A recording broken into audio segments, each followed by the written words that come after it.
आपण पाहत आहात RK न्यूज, बातमी तुमची, आवाज आमचा। नांदणी येथील या मठाची 1300 वर्षाची आख्यायिका आहे। 1300 वर्ष हे गाव फेमस असलेला नांदणी मठ आहे आणि ते जैन परंपरेच्या अनुसार मुंगीला देखील न्याय द्यायची भूमिका ह्याची परंपरेत आहे। तिथं नांदणी मठ आहे। त्या नांदणी मठाचं एक 100वे वर्ष चालू होत आहे।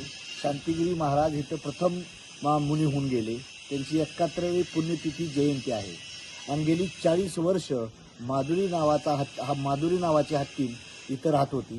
ती पंचगंगा नदीत पोहायला जात होती। तिथले 20-25 गावातली लोक सर्व शेतकरी बांधव तिच्यावर प्रेम करत होते, लेकीप्रमाणे, बहिणीप्रमाणे, आईप्रमाणे। तर गेल्या 1 वर्षापूर्वी तिथून माधुरी हत्तीनेला वनतारामध्ये नेण्यात आलं। तर कोर्टाच्या निकालानं, हायकोर्टाचा निकाल, सुप्रीम कोर्टाचा निकाल, माधुरीला पुन्हा त्या गावात आणलं पाहिजे नांदणी मठात। त्यासाठी आदरणीय राजू शेट्टीच्या नेतृत्वाखाली 1 दिवसाचं उपवासाचं आंदोलन आलेलं आहे।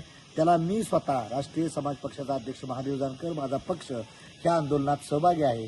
सकाळपासून आम्ही उपवास धरलेला आहे आणि ह्या गावकऱ्यांची, आसपासच्या परिसराची, इथल्या जनतेची इच्छा आहे, तमाम जनतेची, की माधुरी पुन्हा आमच्या गावात माहेराला आली पाहिजे, सासूरवाला आली पाहिजे अशी अपेक्षा व्यक्त करतोय। मी वनताराच्या ग्रुपला देखील त्यांनीच त्या माध्यमातून त्यांनी येऊन हे वनताराच्या लोकांनीच माधुरी कशी राहते त्यासाठी बांधण्यासाठी मेडिकल, फर्स्ट एड, फार्मसी, नंतर आपलं मेडिकल सर्व जाणं खाणं व्यवस्थित कसं बांधलेलं आहे। तर त्यांना माझी हाय पॉवर कमिटीला विनंती आहे की forest department of centre, forest department of the Maharashtra government आणि ती कमिटीच्या ज्या 3 सदस्य बॉडी आहे त्या कमिटीनं येऊन लवकरात लवकर त्यांचा अहवाल देऊन ह्या माधुरी 13 सप्टेंबरच्या अगोदर नांदणीला यावी, हीच राज्य आणि केंद्र सरकारला नम्रतेचं आव्हान करतोय मी। आपण मंडळींनी जनतेच्या भावनेशी खेळू नये हे नम्र आव्हान करतो आणि माधुरीला आमच्या पुन्हा गावात आणचाल अशी अपेक्षा व्यक्त करतो। जय हिंद, जय महाराष्ट्र।